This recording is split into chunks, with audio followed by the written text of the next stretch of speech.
선량한 마음으로 주님을 생각하고 순수한 마음으로 그분을 찾아라. 성부와 성자와 성령의 이름으로 아멘. 주님, 이제 주님을 만나려 합니다.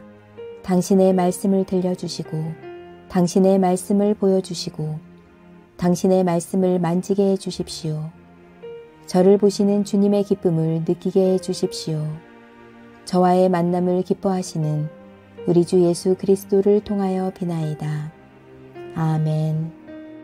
믿음의 때가 이미 왔으니. 갈라디아인들에게 보낸 편지 1장. 사도인 나 바울로가 이 편지를 씁니다. 나는 사도직을 사람에게서나 사람을 통해서 받은 것이 아니라 예수 그리스도와 그분을 죽은 자들 가운데서 다시 살리신 하느님 아버지께로부터 받았습니다. 나는 나와 같이 있는 모든 형제들과 함께 갈라디아의 여러 교회에 문안드리며 우리 아버지 하느님과 주 예수 그리스도의 은총과 평화가 여러분에게 내리시기를 빕니다.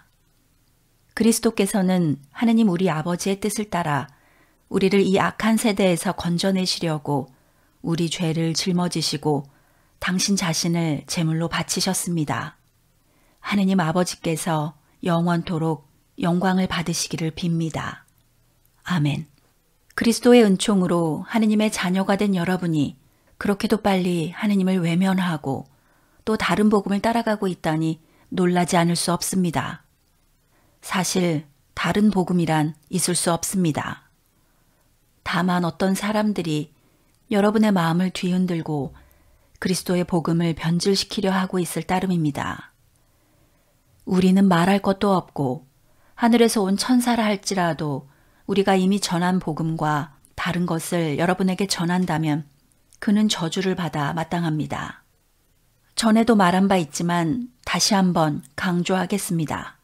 누구든지 여러분이 이미 받은 복음과 다른 것을 전하는 자가 있다면 그는 저주를 받아 마땅합니다.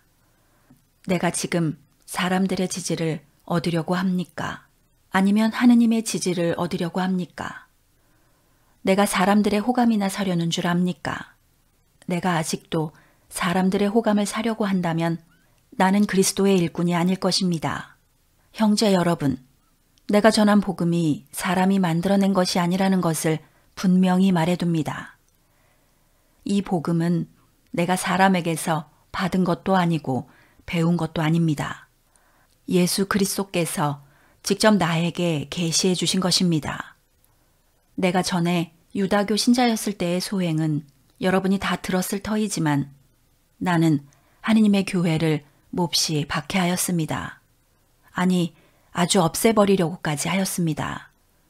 나는 그때 내 동족 중 동년배들 사이에서는 누구보다도 유다교를 신봉하는 데 앞장섰으며 내 조상들의 전통을 지키는 일에 있어서도 훨씬 더 열성적이었습니다. 그러나 하느님께서는 내가 나기 전에 이미 은총으로 나를 택하셔서 불러주셨고 당신의 아들을 이방인들에게 널리 알리게 하시려고 기꺼이 그 아들을 나에게 나타내 주셨습니다. 그때 나는 어떤 사람과도 상의하지 않았고 또 나보다 먼저 사도가 된 사람들을 만나려고 예루살렘으로 가지도 않았습니다. 나는 곧바로 아라비아로 갔다가 다시 다마스쿠스로 돌아갔습니다. 그리고 3년 후에 나는 베드로를 만나려고 예루살렘에 올라가서 그와 함께 보름 동안을 지냈습니다. 그때 주님의 동생 야고보 외에 다른 사도는 만나지 않았습니다. 내가 여러분에게 써보내는 이 말이 거짓말이 아니라는 것은 하느님께서 알고 계십니다. 그 뒤에 나는 시리아와 길리기아 지방으로 갔습니다.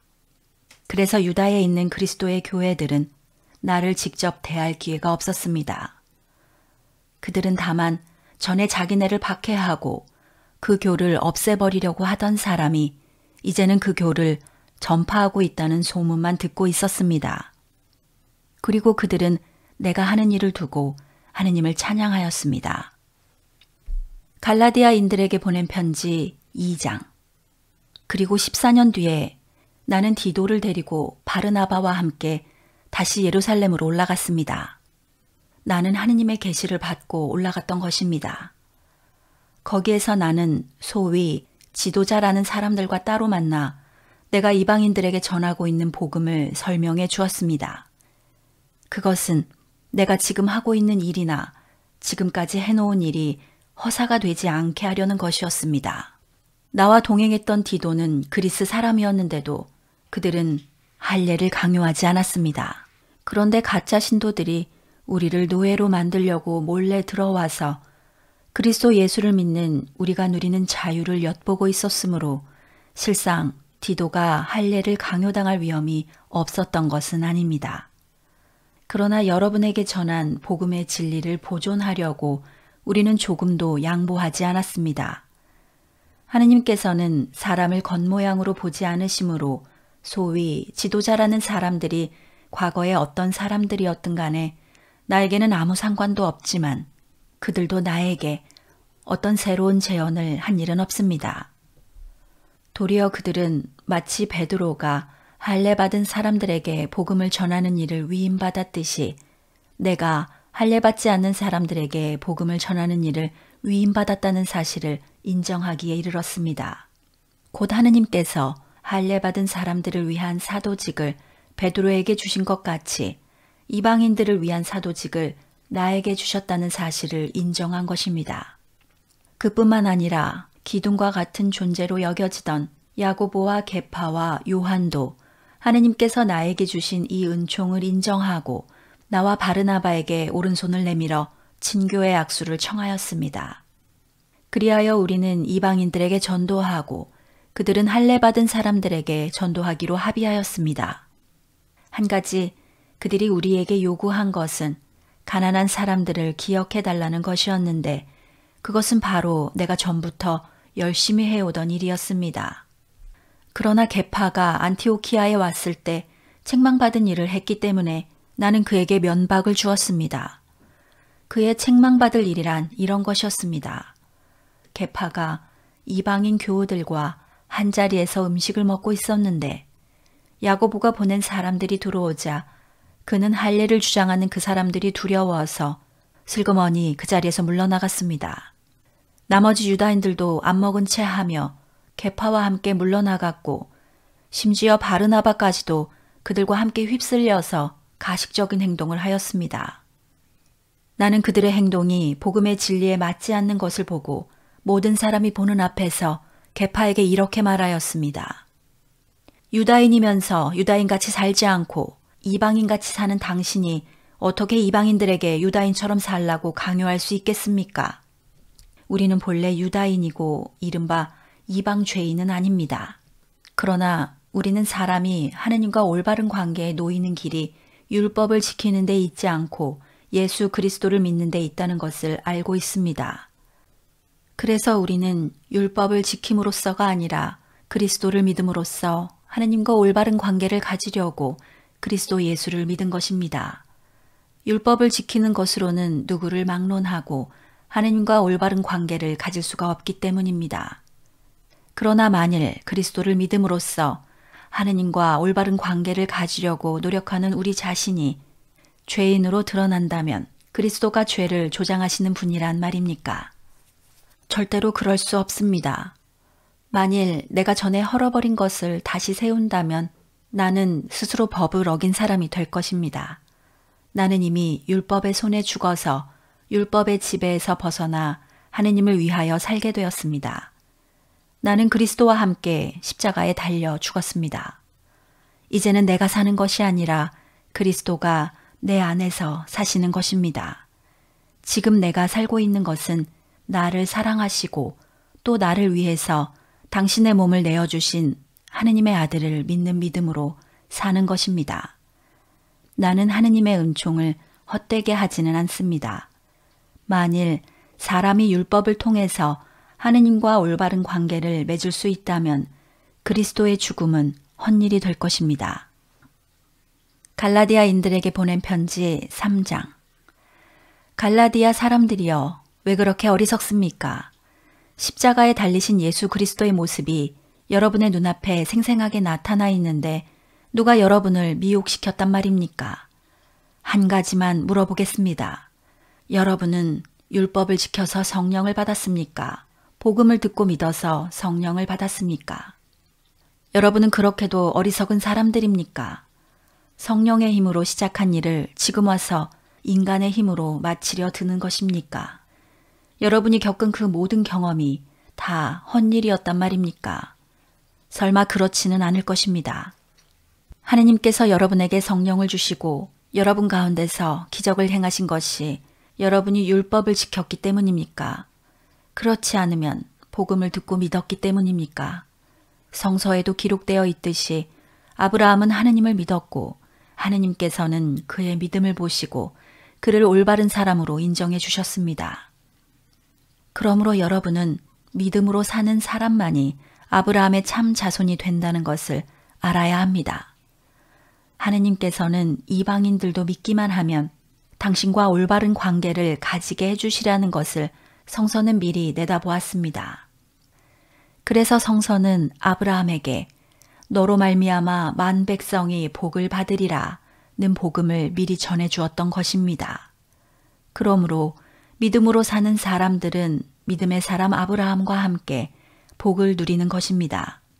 성서에 율법서에 기록된 모든 것을 꾸준히 지키지 않는 사람은 저주를 받을 것이다 라고 기록되어 있듯이 율법을 지키는 것에 의존하는 사람은 언제나 저주의 위협을 받고 있습니다. 그러니 율법을 통해서는 아무도 하느님과 올바른 관계를 맺을 수 없다는 것이 분명합니다. 성서에도 믿음을 통해서 하느님과 올바른 관계를 가진 사람은 살 것이다 라는 말씀이 있습니다. 율법은 믿음의 기초를 둔 것이 아닙니다. 율법은 다만 율법을 지키는 자는 그것을 지킴으로 산다고 말합니다. 나무에 달린 자는 누구나 저주받을 자다 라고 성서에 기록되어 있듯이 그리스도께서는 우리를 위하여 십자가에 달려 저주받은 자가 되셔서 우리를 율법의 저주에서 구원해내셨습니다. 그리하여 하느님께서 아브라함에게 약속하신 복이 그리스도 예수를 믿는 이방인들에게까지 미치게 되었고 또 우리는 믿음으로 약속된 성령을 받게 되었습니다. 형제 여러분, 세상의 관례를 들어서 말해봅시다. 사람들이 맺은 계약도 한 번 맺은 다음에는 아무도 그것을 무효로 만들거나 무엇을 덧붙이거나 할 수 없는 것입니다. 하느님께서는 아브라함과 그의 후손에게 약속하실 때에 많은 사람을 가리키는 후손들에게 라는 말 대신 한 사람만을 가리키는 너의 후손에게 라는 말을 쓰셨습니다. 한 사람이란 그리스도를 가리킵니다. 내가 말하려는 것은 이것입니다. 하느님께서 미리 맺어주신 계약이 430년 후에 율법이 생겼다 해서 소멸되거나 그 약속이 무효가 될 수는 없다는 것입니다. 만일 법을 근거로 해서 상속을 받는 것이라면 그것은 벌써 약속된 것을 받는 것은 아닙니다. 그러나 하느님께서는 약속에 따라 아브라함에게 상속의 선물을 주신 것입니다. 그러면 율법은 무엇 때문에 있게 되었습니까? 그것은 약속된 그 후손이 오실 때까지 죄가 무엇인지 알게 하시려고 덧붙여 주신 것입니다. 그리고 이 율법은 천사들을 통하여 중재자의 손을 거쳐 제정된 것입니다. 그러나 하느님의 약속은 중재자를 내세우지 않고 하느님 한 분의 생각으로 하신 것입니다. 그렇다면 율법은 하느님과의 약속과 반대되는 것이겠습니까? 절대로 그렇지 않습니다. 만일 사람에게 주어진 율법이 사람을 살릴 수 있는 것이었다면 사람은 율법에 의해서 하느님과 올바른 관계를 맺을 수 있었을 것입니다. 그러나 성서는 온 세상이 죄에 갇혀 있다고 말합니다. 따라서 예수 그리스도를 믿는 사람들만이 그 믿음으로 약속된 선물을 받을 수 있게 되었습니다. 믿음의 시대가 오기 전에는 우리가 율법의 감시를 받았으며 믿음이 나타날 때까지 갇혀 있었습니다. 율법은 그리스도께서 오실 때까지 우리의 후견인 구실을 하였습니다. 그러나 그리스도께서 오신 뒤에는 우리가 믿음을 통하여 하느님과 올바른 관계를 맺게 되었습니다. 이렇게 믿음의 때가 이미 왔으니 우리에게는 이제 후견인이 필요하지 않습니다. 여러분은 모두 믿음으로 그리스도 예수와 함께 삶으로써 하느님의 자녀가 되었습니다. 세례를 받아서 그리스도 안으로 들어간 여러분은 모두 그리스도를 옷 입듯이 입었습니다. 유다인이나 그리스인이나 종이나 자유인이나 남자나 여자나 아무런 차별이 없습니다. 그리스도 예수 안에서 여러분은 모두 한 몸을 이루었기 때문입니다. 여러분이 그리스도에게 속했다면 여러분은 아브라함의 자손이며 따라서 약속에 의한 상속자들입니다. 성당 건축을 기도합시다. 주께서 집을 세우지 아니하시면 집 짓는 자들의 수고 헛되며 주께서 성을 지키지 아니하시면 파수꾼에 깨어 있음이 헛일이다. 시편 127편 1절. 자비로우신 하느님, 새로운 건축사가 잘 선정되어 성전 건축 일정에 차질이 발생하지 않도록 자비를 베풀어 주소서. 중요한 이 시기에 모든 교우들이 일치 은총과 합심하여 드리는 기도의 무한한 힘을 체험하게 하시며 앞으로 시행할 여러 건축의 과정 가운데 날마다 새로움을 체험하는 기쁨과 감사의 시간이 되게 하소서. 우리 모두 성전을 향한 비전과 희망을 품게 하시고 하느님 나라의 기쁨과 은총을 소망하는 마음이 되게 하소서. 장차 우리 앞에 놓인 여러 시련 가운데서도 하나님의 뜻을 분별하고 교회를 위한 헌신, 서로를 향한 신뢰와 섬김의 의지로 극복해 나가도록 용기를 주소서. 매 순간 우리와 동행하시는 예수 그리스도 이름으로 기도하나이다. 아멘. 아침 안개 눈앞 가리듯 나의 약한 믿음 의심 쌓일 때 부드럽게 다가온 주의 음성 아무것도 염려하지 마라. 빗줄기에 바위 패이듯 나의 작은 소망 사라져갈 때 고요하게 들리는 주의 음성 내가 너를 사랑하노라. 외로움과 방황 속에서 주님 앞에 나아갈 때에 위로하시는 주님 나를 도우사 상한 나의 영혼 감싸주시네. 십자가의 보혈로서 주의 크신 사랑 알게 하셨네. 주님께 감사하리라. 언제나 주님께 감사해.